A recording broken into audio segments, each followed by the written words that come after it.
Sveiki, taip atrodo Burundžio nacionalinis muziejus Gitegoje. Gitega tai yra Burundžio sostinė, tai yra mano 171 valstybė ir paskutinė per šitą 5. kelionę po Afriką. Šita mano 5. kelionė po Afriką užsibaigė ir aš grįžtu daryti naujus nusikaltimus į Europą. Čia vat yra jų aukščiausiasis teismas, parašyta apeliacinis, bet aukščiausiasis ten pat šitam pastate ir va čia vat prokuratūra. Matot, vaikai žaidžia futbolą tarp aukščiausiojo teismo ir prokuratūros. A čia muziejus nacionalinis.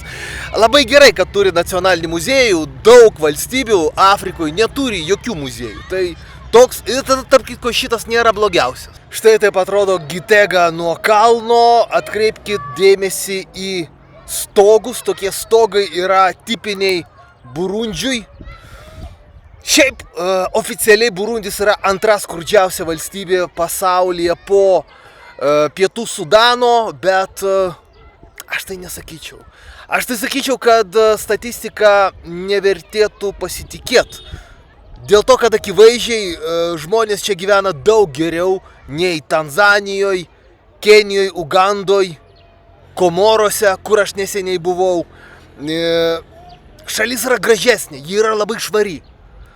Ir žmonės atrodo tokie labai draugiški ir kažkaip nesijaučia pavojaus. Tai man dėl to atrodo, kad ta visa statistika dėl turto, dėl BVP vienam asmeniui, tai yra kažkokia propaganda. Yra vietų daug baisesnių už Burundį. Yra katalikų bažnyčia. Įdomiausias dalykas apie visas krikščionių bažnyčias Afrikoje tai, kad krikščionys Afrikoje leidžia turėti 10 žmonų. Aš anksčiau galvojau, kad tik tai Esvatinėje krikščionims galima turėti 10 žmonų, bet pasirodo visur Afrikoje krikščionys va tokie. Tik tai europiečiams krikščionys neleidžia vesti antrą žmoną, o afrikiečiams galima.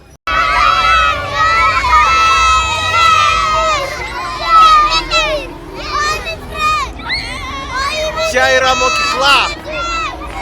mokykla ir aš atvykau papasakot jiem visiems, kad Aleksandras Lukašenka atveria jiem kelią į Lietuvą. Visiems šitiem žmonėm ir jų tėvam, motinom. Jų ateitis yra Lietuvoje. Su Aleksandro Lukašenkos pagalba mes perkelsim į Lietuvą 75 milijonus afrikiečių.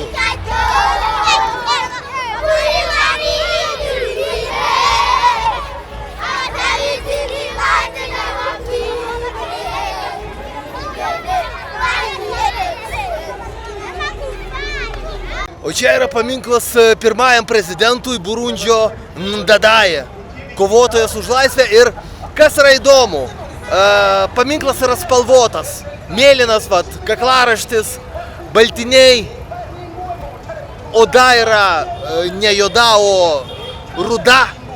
Tokį pat panašų paminklą aš jums rodžiau Antigoje. Antigoje taip pat yra pirmajam prezidentui Biordui toks pat spalvotas paminklas. Ten galbūt netgi ir daugiau spalvų. O Lietuvoje pagavo Skvernelio gaują, kaip malonu. Rado milijonus, auksą pas juos rado. Tikiuosi, kad jie visi sėdės kalėjime. Nu, ne visi, ten turbūt yra nekaltų žmonių.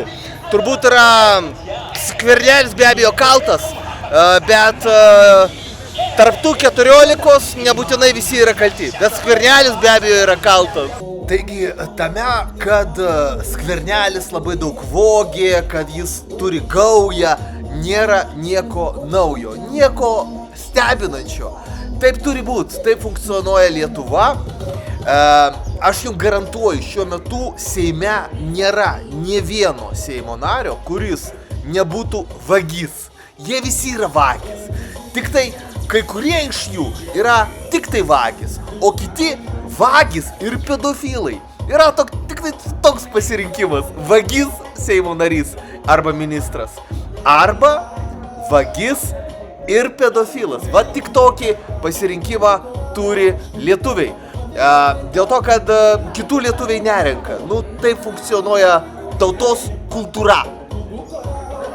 Tautos kultūra tokia vat yra susikūrus. Ir išeities iš tikrųjų nėra. Dėl to, kad lietuviai visada rinko pedofilus ir vagis. Vagis ir pedofilus. Jeigu tu ne pedofilas, tik tai vagis, nu tu būsi ten šūdas Seime. O jeigu tu ir pedofilas, ir vagis viename, tai tada tu būsi vadovybėje. Taip funkcionuoja lietuvių kultūra ir to pakeisti neįmanoma.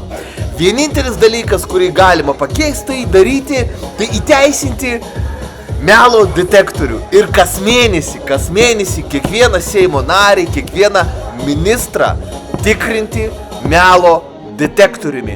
Tik tai taip galima kovoti su šita gauja, kuri privatizavo įmonę Lietuvos Respubliką. Deja, tauta yra labai durna. Tai yra durniausia tauta Europoje. Ir todėl,